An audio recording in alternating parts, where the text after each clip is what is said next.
The Prentice Allsup Heating and Air Coaches Corner, fueled by Donut Country and McDonald's Murfreesboro on FM 101.9 and AM 1450 Murfreesboro, FM 100.5 Smyrna, and streaming at WGNSSports.com.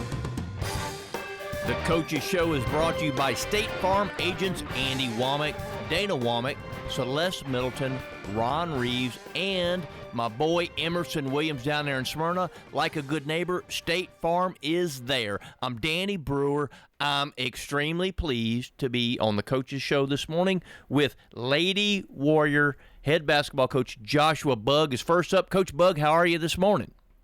I'm doing good. How are you? Well, doing really, really good. You know, I love this time of year. It's a huge day in the sport of thoroughbred racing, and I'm talking to a thoroughbred right now. So this is doubly good for me, man. I don't know about all that. I'm just trying to stay warm out here. Well, good luck on that, Coach, because it's a little chilly this morning. But let's talk about – I want to talk about something before we get into Lady Warrior basketball. I want you to kind of confirm something. Ohio State, is it? Didn't we talk last time we interviewed? I got to be on the air with you.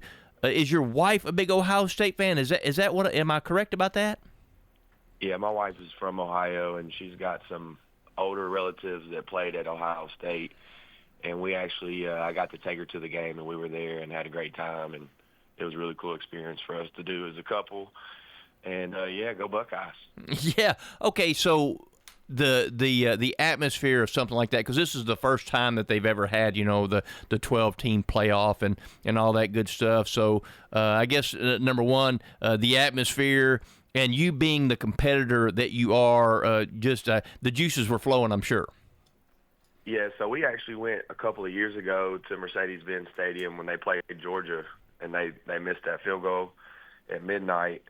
That kind of left a sour taste in our mouth, but that stadium is really nice, and it's not a far drive. You know, it's about 3 hours and 45 minutes from Murfreesboro. And Notre Dame came out, and they scored on an opening drive and had everybody kind of shook a little bit in there, and then it kind of settled in, and it was a pretty good game. You know, so I enjoyed it. My wife enjoyed it.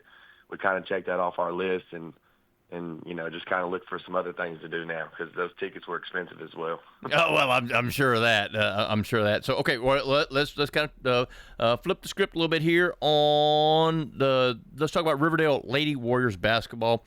Coach, what's your record right now? We just played our 20th game last night. We're sitting at 500, 10-10. Wow, that's, you know, when you consider, of course, you know, Lady Warrior basketball, and we've talked about this before, extremely proud tradition, all the state titles, all the banners in the gym. So then it kind of fell off a little bit. You've been part of the resurgence of Lady Warrior basketball here. So to be 10-10 after 20 games, you got to be pleased with that. Yeah, it's kind of like a two-sided coin for me. Because when you're making progress, you can't really look back until the season's over and reflect. And, you know, when you're in the middle of the season, you know, we've got 5 more district games and 1 more non-district game, so 6 regular season games. It's really easy to get caught up in, like, hey, we could have won this game, could have won that game. But the girls are playing a lot better, and there's a lot of progress, so we are proud of them. But you know, as coaches, you know, it's just a never-ending process of preparing for the next game.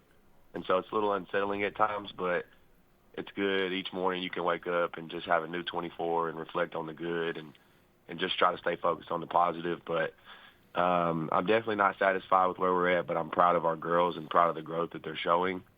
And just like I told them last night, every time we lose, that's on me. That's not on you. But I want them to be motivated to do better. Well, yeah, then that's it, because you always want to have a what's next mentality, right? I mean, that's because that hunger, and that's one of the things that propels any competitor is having that hunger to succeed.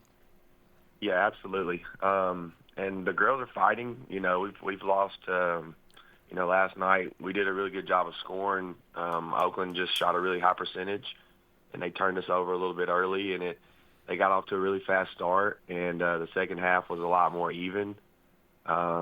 You know, so we're just trying to figure out in those big games against Oakland, Blackman. You know, we got real close against Rockville twice last year during the regular season, but in those big games, how to play a little bit better than the other team for 32 minutes, and I think we're at that like 75% mark.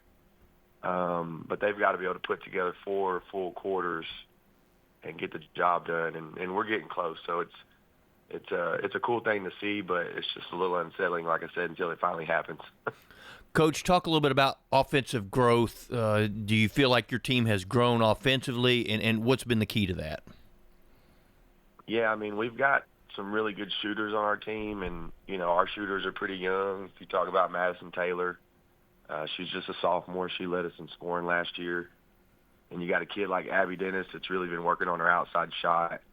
She's a junior and one of our team captains. And a kid like Alana Waller had 21 last night. She went 10 for 13 on her drives and made some good spins and finishes in the lane. And so that drive and kick is kind of our bread and butter. And that next step for us is going to be to develop just a little bit stronger post play down the stretch here in this regular season. But the girls are definitely scoring more points. They look a lot better when we play fast, and so we just try to stay running and gunning as much as we can, and we shoot a lot of threes, and we try to go rebound it, and, you know, we try to press when we can, and so it's cool to see, and they've definitely grown offensively. So when you talk about speeding the game up, obviously you have to be in shape and conditioning, and you know, 20 games into it, I'm sure you got girls in shape, but is that something that you concentrate on as far as the fitness aspect of the game? Yeah, absolutely. And, you know, last night, especially early on, we subbed 4 at a time just to kind of keep their legs fresh and let that first unit just have a few minutes to catch their breath and come right back out. But the girls have worked really hard on their strength and conditioning. And it's evident. So, Coach, you just said something that kind of made me kind of think for a minute. When you can substitute 4 girls in, that's good for Riverdale Lady Warrior basketball because you've got some depth.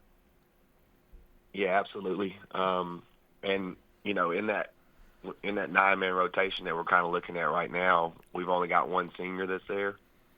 And so there's 2 juniors, there's 2 sophomores, and then 4 freshmen that are getting a lot of experience right now. So it really is a young group. And I think they're going to be really good if they just continue to work hard and just stick together and just learn how to deal with adversity. And, you know, those district games, there's a few more people out there in the stands, and it's a little bit more competitive. But we're really young, and I'm proud of our kids because they're learning to handle those emotions in those scenarios. That district challenge, you know, for a guy like me, the district is fantastic because it's all, you know, local kind of schools here doing battle. So, you know, you don't have to drive very far. And that does put a lot of butts in the seats, and that's a good thing. Talk about the district challenge and how it's a good thing. Yeah, we love it. One of our assistant coaches last night, Coach Gardner, he talked to the girls after the game, and it's true. Like, not a lot of people want to play, you know, the Murfreesboro schools. I mean, there's a lot of talent.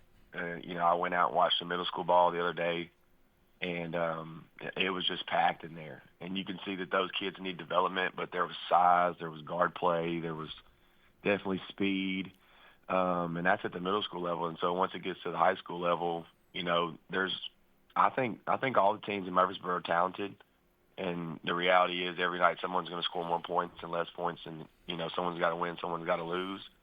But there's a reason why this county and this league produce a lot of state champions, because the district play is so tough that if you can make it out and you can be in the top 2 in the region, you know, you're going to have a really good chance to be in Murphy Center and playing for, you know, a championship or something like that. So it's a great league. You know, the environment's great. We had homecoming last night. There was a lot of cool stuff that they did for the students at Riverdale. And then after that, you know, everybody helped clean the gym up, and so the gym was looking nice. And, you know, it's a great school system, and they definitely produce a lot of good sports, not even just in girls basketball, but boys basketball, football, baseball, and all those other things. So, Coach, when we talk about, you know, you talk about wanting to speed the game up and play fast, defense is obviously a huge part of speeding the game up. Yes, it is. And I think with our kids, they're learning how to do it. But like the ebbs and flows of a game, like maybe there's a foul called and they don't understand like how to go ahead and get into position, and instead of waiting on the referees, just kind of knowing what's next.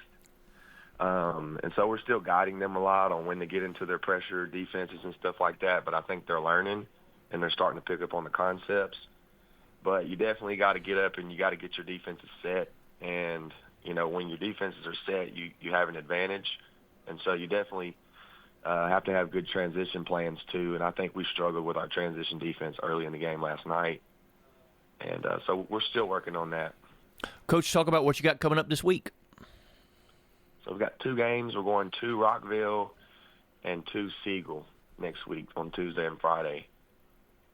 So big week. Obviously every game in the district is big, but Rockville, that's kind of like the Highway 99 rivalry there. A little bit extra something in that one. Yeah, we I like playing all the teams in our league. Rockville is very talented. They've got really good guard play. They've got good post play. They're a very good defensive team, and they've got great foot speed. And so they're going to be another challenge for us. Siegel, I think they're still working on, just establishing that primary ball handler, but they've got good size, and they play well together, and those kids have great spirit. And so, I wouldn't be surprised if they start playing a little bit better down the stretch. And so I think just every team presents different challenges, but, yeah, we're excited about the Rockville game. I do think when that school opened, it impacted our school a little bit because of where it's located and the pool of kids that it got. And now that both of the schools are, heavily populated and full, it's starting to the cultures of the programs are starting to materialize, and it's kind of becoming a rivalry. Rivalry, no doubt. Well, Coach, listen, we certainly appreciate your time. We wish you the best of luck. If you want to see some improving Lady Warriors, get over there to Riverdale and check them out. Appreciate your time, Coach Bugg. Wish you the best of luck. You too, brother. Thank you. Danny Brewer will be back in just a moment, but the Coaches Show is brought to you by Ideas Tees, who will be happy to help you fulfill all of your imprinted apparel, embroidery, and advertising specialty needs. Find out more at ideastees.com. Craig's Tax Service. We perform tax preparation, individual tax returns, corporations, partnerships, and all your payroll bookkeeping needs. Brett Craig with Craig's Tax Service. Craig's Tax Service is located just off Memorial on Heritage Park Drive. You can contact us at 890-2233. It makes sense to get help with your taxes. Call 890-2233 for an appointment. We are proud to support all Rutherford County student athletes. Craig's Tax Service, 890-2233. At Dr. Automotive in Smyrna, we're committed to providing local car owners with top-notch auto repair services. With over 2 decades of experience, our ASC certified master technicians